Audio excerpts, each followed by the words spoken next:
O bem-te-vi é uma das aves mais conhecidas do Brasil, facilmente identificável por seu canto característico que originou seu nome popular.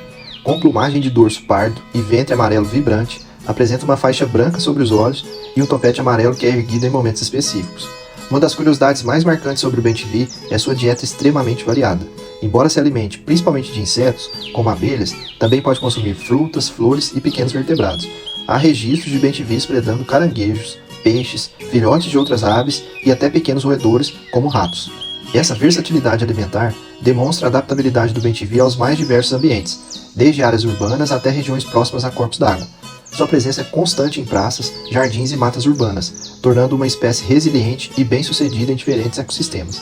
Além disso, o bem-te-vi é conhecido por sua agressividade territorial, especialmente durante o período reprodutivo, quando defende vigorosamente seu ninho contra possíveis predadores ou intrusos.